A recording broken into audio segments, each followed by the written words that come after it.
Um, you want to get into the meat and bones of the whole entire conversation? What, the Nick Cannon? Yeah. Talk about like, people wilding out. I hate this nigga so much. Transition. Transition. Wow. Alright. I'll let you lead this Nick Cannon shit. Alright, so I'm gonna find. Well, I'm not gonna say what he said. Oh, because I don't want to get. I say what he said. No, that's not saying. I would say it. That's not saying. But he pretty much said, "Fuck you, white people, and the Jews are the devil, and black people are gods." And 30 seconds later, he got fired. Now, well, so the Nick Cannon situation is. You have to identify who you work for and what else you're doing. So before I get into that, I'm gonna tell you a story about what happened at my place of employment. So my supervisor is relatively new to supervising like my group. black people. Well, no, she was a black supervisor actually. It's just she wasn't familiar with what we were doing. She had no idea what we were doing. So like she was white. One of the managers would email her saying yada yada yada. She would forward it to me and say, "Hey, can you help with this? Because I'm not sure what's going on." So me being nosy, partially nosy, and the fact that I wanted to make sure I knew what the hell was going on so I don't mess up, I would read through the emails and see how dude talking. Yeah, I didn't like how he would address her, a black lady, and then us, like where it's 4 of us, 3 of us are black. So I'm immediately seeing him in a light where it's like, nah, like, you know what I'm saying? Like he would see me say good morning, I'll just look back at him like, the fuck you want? Like, you know, it's like he didn't know I knew this like background information. So a month later, I think we had a great month, and we had this little meeting on a bridge, and he goes, "Oh, well, we keep having months like this. We can have a competition to see who can eat the most fried chicken." Now, dog, like, if this came from another white person, I wouldn't have took it that way. I wouldn't have took it any sort of way. But because it came from him with the stuff he was doing and saying, I'm like, nah. So we went to HR and got him the hell out of there. I don't know if he got fired. All I'm saying, I haven't seen him since. So back to the Nick Cannon thing, you got to understand who you're working for, and you out here marching, you out here being a voice, like, good, but a lot of times those people are like, yeah, go ahead and slip up.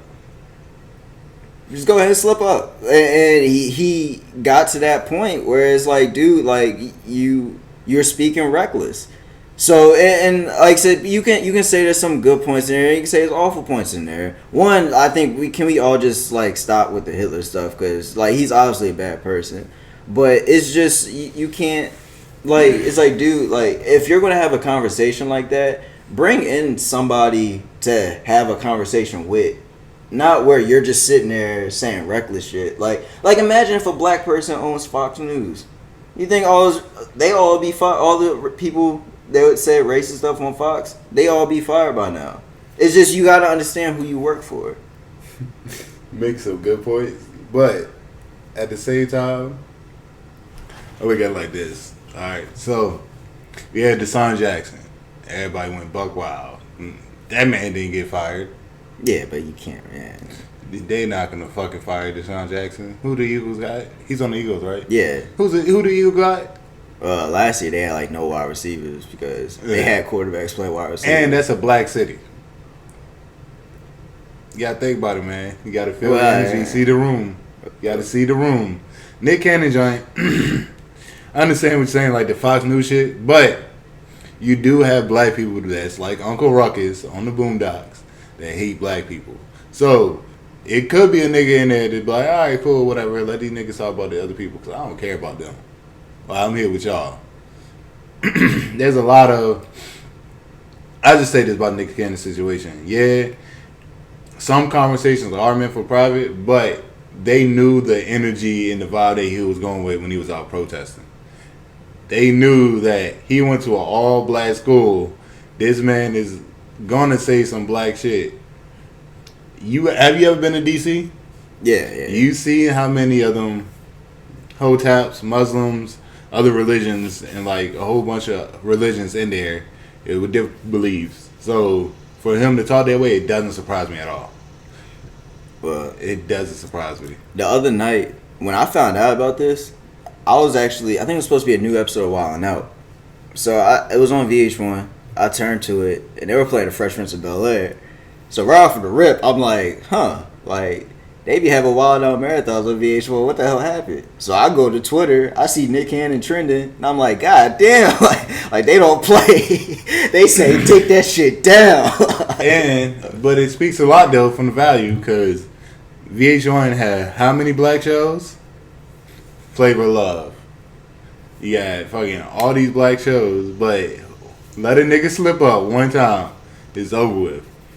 Yeah, it is over with. They weren't playing, and it's back to my point. Like that's why when you move in a certain way, you got to be careful because they waiting for that moment. They waiting for that moment. He had the cap. He was on wearing a Kaepernick jersey. He was supportive of Kaepernick. He's out here protesting Black Lives Matter. It's like, dude, just be careful what you saying out here. And like we said last week with Steven Jackson, it's like when you reacting off emotion, you got to be careful because what you do 364 days out the year don't matter when that one day you fuck up. Yeah. Usually that one day niggas getting shot. Or like dying or getting drugs and shit like that. But some one days it's just niggas just falling off. Oh, but shit, we talking about shit. That should be the joint.